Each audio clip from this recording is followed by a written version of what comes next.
नमस्कार।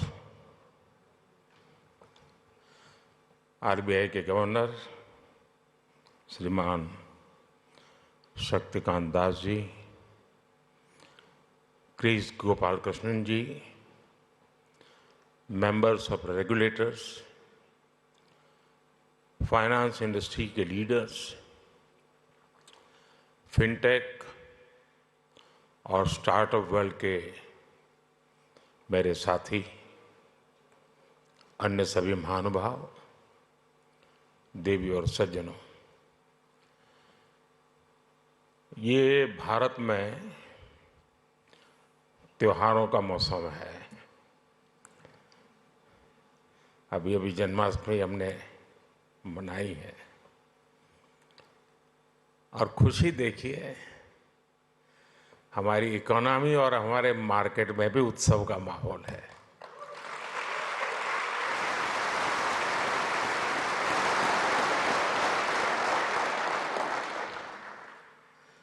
इस festive mood में ये ग्लोबल फिनटेक फेस्टिवल हो रहा है।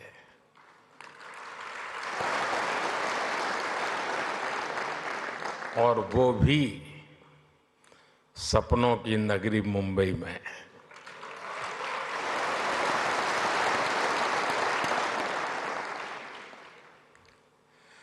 मैं देश और दुनिया से आए यहाँ सभी मेहमानों का अभिनंदन करता हूँ, स्वागत करता हूँ। यहाँ से आने से पहले मैं अलग अलग एग्जीबिशंस देख करके आया हूँ, काफ़ी साथियों से गप्पे गोष्ठी करके आया हूँ। हमारे नौजवानों के इनोवेशन का और फ्यूचर की संभावनाओं का एक पूरा नया संसार वहां दिखाई दे रहा है।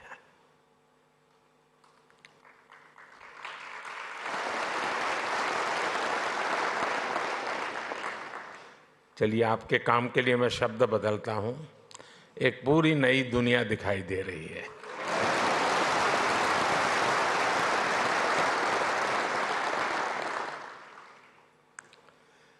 मैं इस फेस्टिवल के आयोजकों को सबको बहुत बहुत बधाई देता हूं।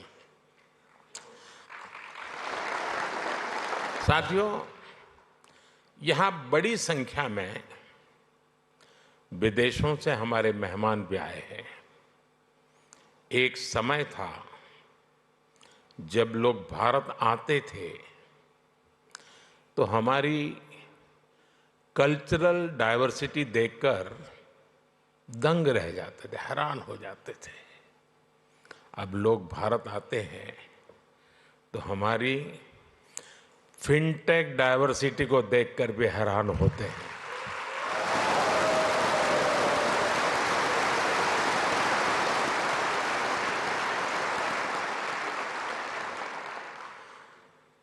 एयरपोर्ट पर लैंड करने से लेकर स्ट्रीट फूड और शॉपिंग एक्सपीरियंस तक भारत की फिनटेक क्रांति चारों तरफ दिखती है।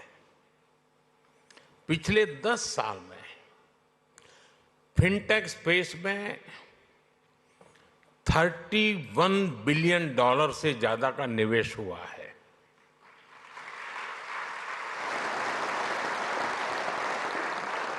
दस साल में हमारे फिनटेक स्टार्टअप्स में 500% वृद्धि हुई है।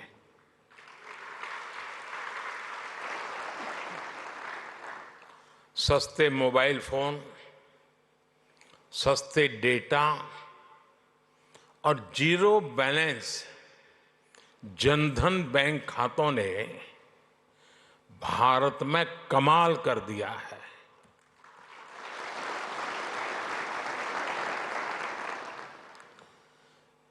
आपको याद होगा, कुछ लोग पहले पूछते थे, पार्लियामेंट में खड़े होकर के पूछते थे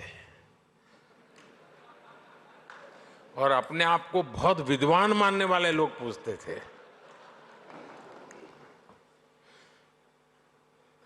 सरस्वती जब बुद्धि बांट रही थी तो वो रास्ते में पहले ही खड़े थे।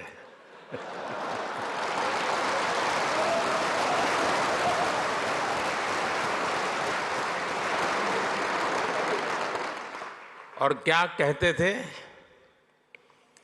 वो पूछते थे कि भारत में बैंक की इतनी ब्रांचेज नहीं है, गांव-गांव बैंक अवेलेबल नहीं है, इंटरनेट नहीं है, यहाँ तक पूछ लेते थे बिजली भी तो नहीं है, रिचार्जिंग कहाँ होगा, फिनटेक क्रांति कैसे होगी,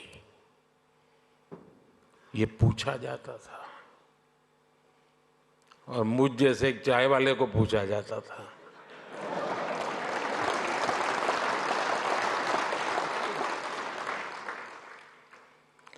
लेकिन आज देखिए, एक दशक में ही भारत में ब्रॉडबैंड यूजर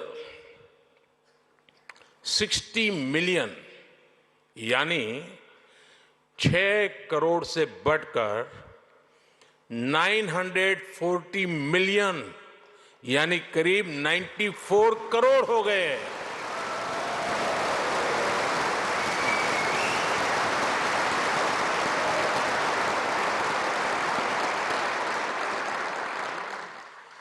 आज 18 वर्ष से ऊपर का शायद ही कोई भारतीय हो जिसके पास उसकी डिजिटल आइडेंटिटी आधार कार्ड नहीं है।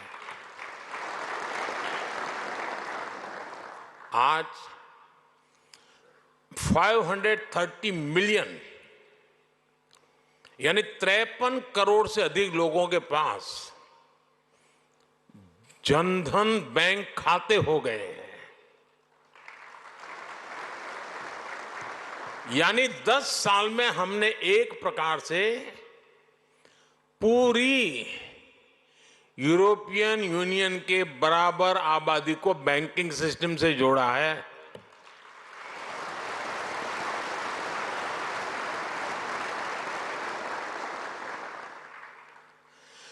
साथियों, जनधन, आधार, मोबाइल की इस ट्रिनिटी ने एक और ट्रांसफॉर्मेशन को गति दी है। कभी लोग कहते थे कि कैश इज किंग। आज दुनिया का करीब करीब आधा real time digital transaction Bharat में होता है।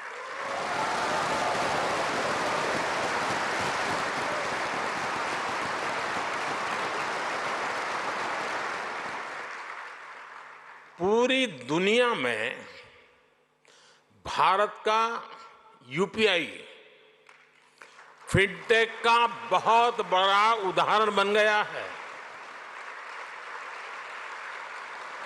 आज गांव हो या शहर, सर्दी हो या गर्मी, बारिश हो या बर्फ गिर रही हो, भारत में बैंकिंग सर्विस 24 घंटे 7 दिन 12 महीने चलती रहती है।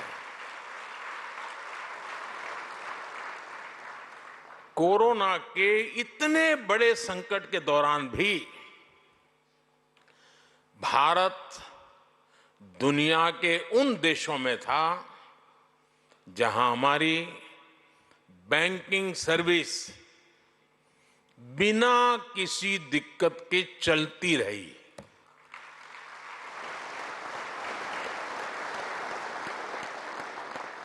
साथियों, अभी 2-3 दिन पहले ही जनधन योजना के 10 साल पूरे हुए हैं। जनधन योजना विमेन एम्पावरमेंट का बहुत बड़ा माध्यम बनी है। जनधन योजना के चलते करीब 290 मिलियन यानी 29 करोड़ से ज्यादा महिलाओं के बैंक खाते खुले हैं। इन खातों में महिलाओं के लिए सेविंग्स और इन्वेस्टमेंट्स के लिए नए अवसर बनाए हैं। इन्हीं जनधन खातों की फिलॉसफी पर हमने माइक्रो फाइनेंस की सबसे बड़ी स्कीम मुद्रा लॉन्च की। इस स्कीम से अभी तक 27 ट्रिलियन रुपए से अधिक का क्रेडिट दिया जा चुका है। 27 ट्रिलियन। इस स्कीम की करीब 70% बेनिफिशियरी महिलाएं हैं।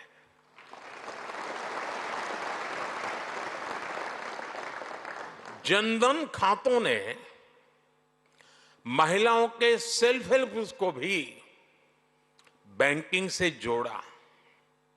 इसका फायदा आज देश की 10 करोड़ रूरल विमेन को मिल रहा है।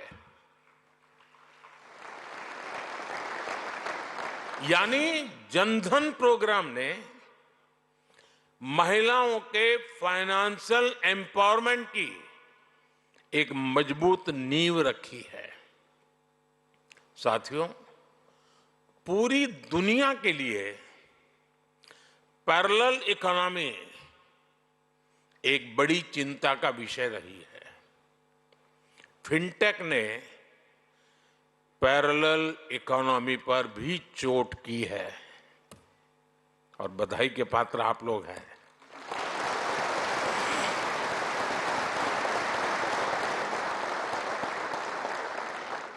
आपने ये भी देखा है कि कैसे हम भारत में डिजिटल टेक्नोलॉजी से ट्रांसपेरेंसी लेकर आए हैं। आज सरकार की सैकड़ों स्कीम्स के तहत डायरेक्ट बेनिफिट ट्रांसफर किया जाता है। इसमें सिस्टम से लीकेज बंद हुई है। आज लोगों को फॉर्मल सिस्टम से जुड़ने में अपना लाभ नजर आता है। साथियों, भारत में फिनटेक की वजह से जो ट्रांसफॉर्मेशन आया है वो सिर्फ टेक्नोलॉजी तक ही सीमित नहीं है। इसका सोशल इंपैक्ट बहुत व्यापक है। इससे गांव और शहर की खाई को ब्रीच करने में मदद मिली है। कभी हमारे यहां बैंक की सर्विस लेने में ही एक पूरा दिन लग जाता था। एक किसान के लिए, एक मछुआरे के लिए, एक मिडिल क्लास परिवार के लिए ये बहुत बड़ी मुसीबत थी। फिनटेक ने इस समस्या को दूर किया। कभी बैंक सिर्फ एक बिल्डिंग तक सीमित हुआ करते थे, आज बैंक हर भारतीय के मोबाइल में सिमट गए हैं।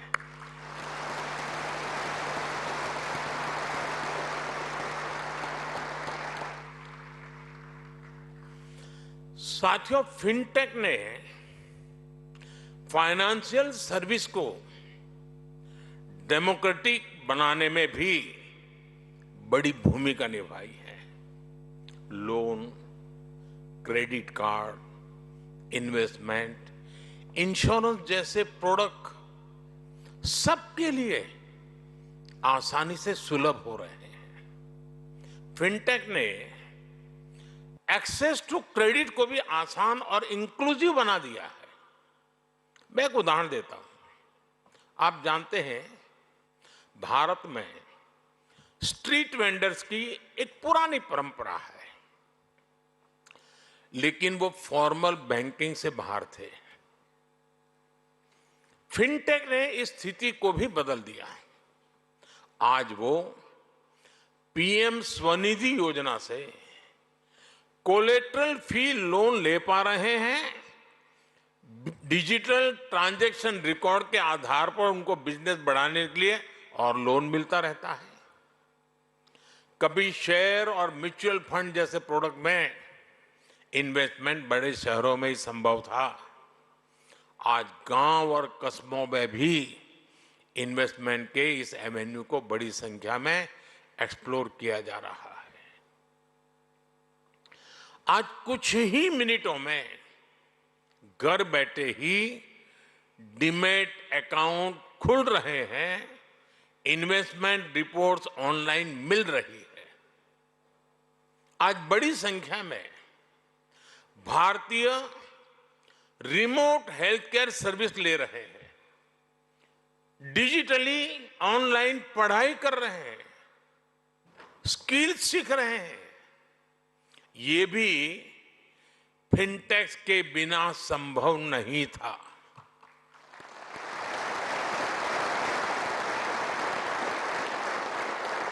यानी भारत की फिनटेक क्रांति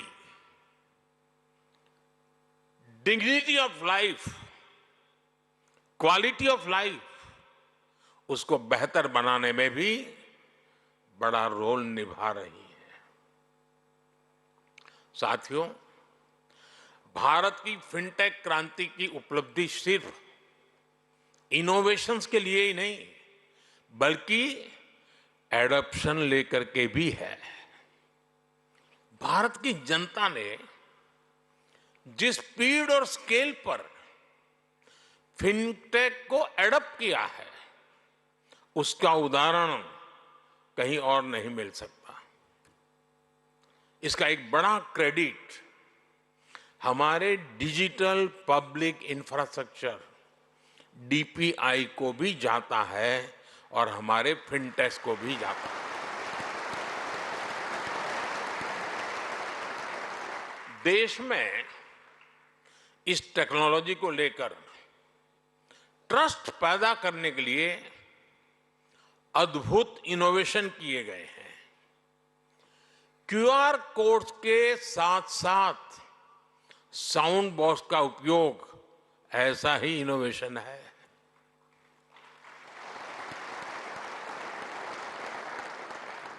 हमारे फिनटेक सेक्टर को सरकार के बैंक सखी कार्यक्रम का भी अध्ययन करना चाहिए। और मैं सब फिनटेक के वाले नौजवानों को कहना चाहता हूं, ये बैंक सखी है क्या? मैं अभी जलगांव आया था एक दिन, तो मैं ऐसी बैंक सखियों से मिला तो बड़े गर्व से कहती मैं एक दिन में 1.5 करोड़ रुपए का कारोबार करती हूं।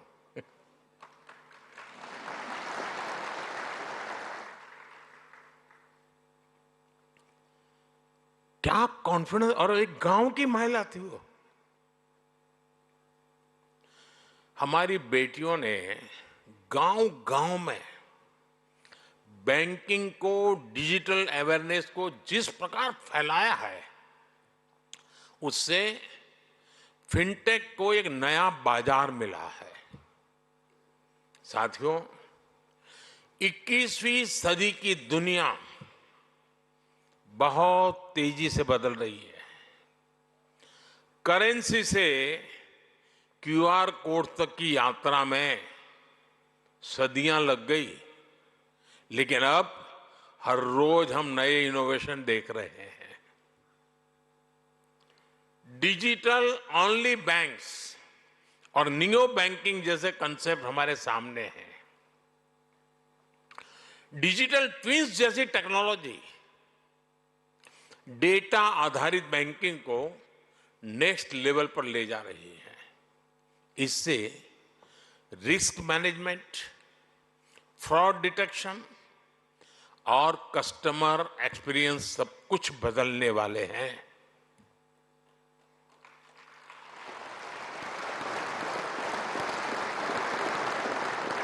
मुझे खुशी है कि भारत भी लगातार नए फिनटेक प्रोडक्ट्स लॉन्च कर रहा है। हम ऐसे प्रोडक्ट तैयार कर रहे हैं जो लोकल है लेकिन उनकी एप्लीकेशन ग्लोबल है।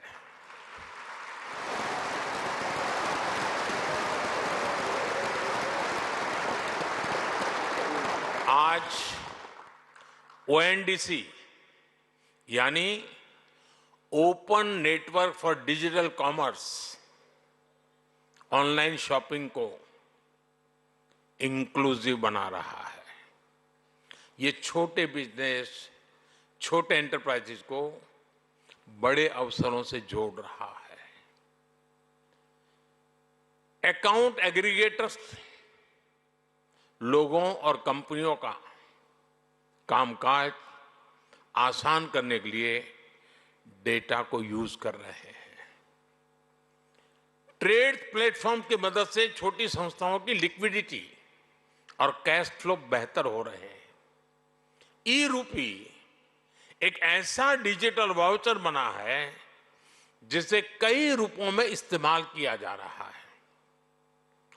भारत के ये प्रोडक्ट्स विश्व के दूसरे देशों के लिए भी उतने ही उपयोगी हैं।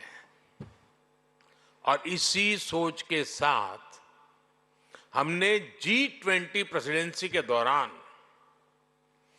Global digital public infrastructure repository बनाने का प्रस्ताव रखा था, जिसे G20 मेंबर्स ने खुले दिल से स्वीकार किया था। मैं AI के दुरुपयोग से जुड़ी आपकी चिंताओं को भी समझता हूं। इसलिए भारत ने AI के एथिकल यूज के लिए ग्लोबल फ्रेमवर्क बनाने का भी आह्वान किया है। साथियों, फिनटेक सेक्टर की मदद के लिए सरकार पॉलिसी लेवल पर हर जरूरी बदलाव कर रही है। हाल में हमने एंजल टैक्स को हटाया है।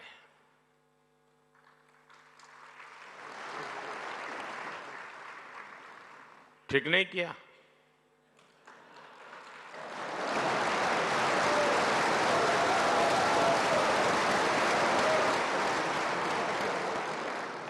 नहीं, ठीक किया है ना?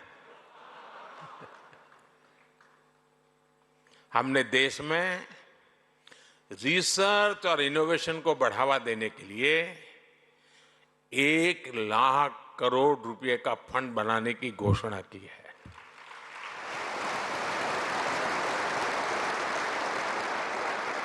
हमने डेटा प्रोटेक्शन कानून बनाया है।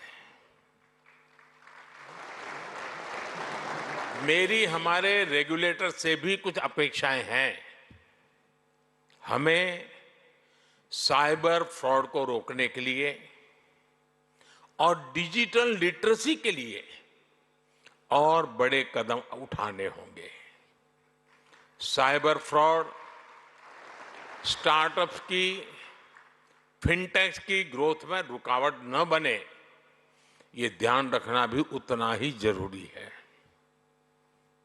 साथियों, पहले के जमाने में बैंक डूबने वाली है या बैंक डूबी है या डूब जाएगी, ये बात फैलते हुए इम्पैक्ट होते होते 5-7 दिन निकल जाते थे।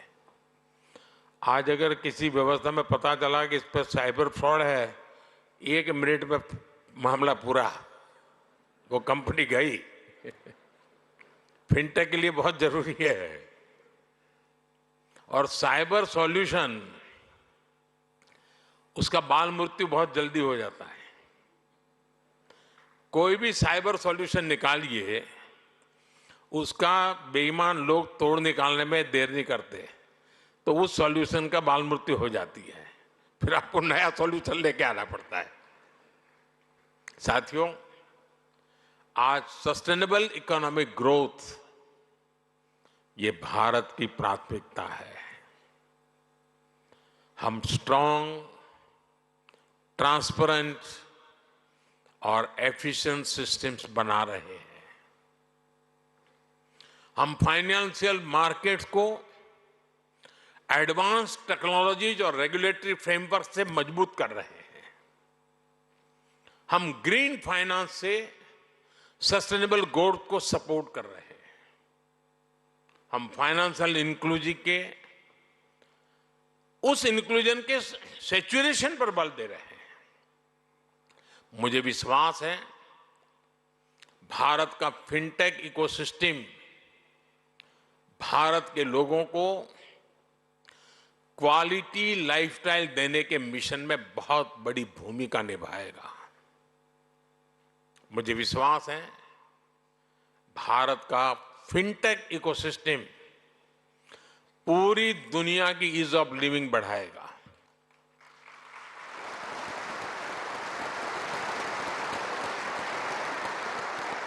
और मुझे मेरे देश के युवाओं की टैलेंट पे इतना भरोसा है और मैं कहता हूं, बड़े विश्वास से कहता हूं, our best is yet to कम।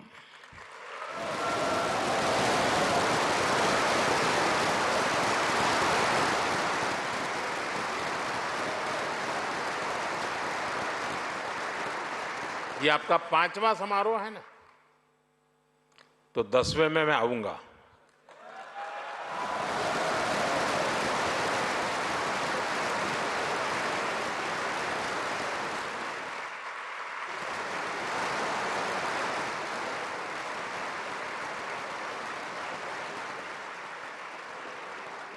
और तब आपने भी कल्पना नहीं की होगी, वहां पर आप भी पहुंचे होंगे दोस्तों।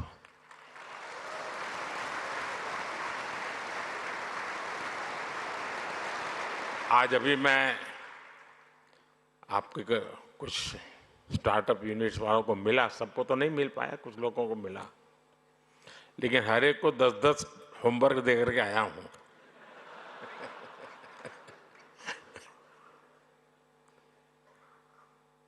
क्योंकि मैं समझ सकता हूं कि ये बहुत बड़ा बदलाव लाने वाला क्षेत्र है साथियों।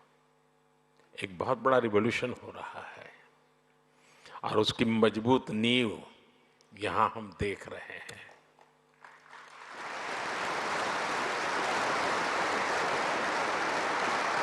इसी भरोसे के साथ आप सबको मेरी बहुत बहुत शुभकामनाएं, बहुत बहुत धन्यवाद।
कृष्ण गोपाल जी के कहने पर हमने फोटो निकाली, लेकिन आपको निकाल लगेगा इसका क्या मतलब है। मैं फायदा बताता हूं। मैं एआई की दुनिया से जुड़ा हुआ इंसान हूं। तो आप अगर नमो ऐप पर जाएंगे तो नमो ऐप पर फोटो डिवीजन में जाएंगे, वहां अपनी सेल्फी रखेंगे और आज कहीं पर भी आप मेरे साथ नजर आते हैं तो आपको अपनी फोटो मिल जाएगी। Thank you.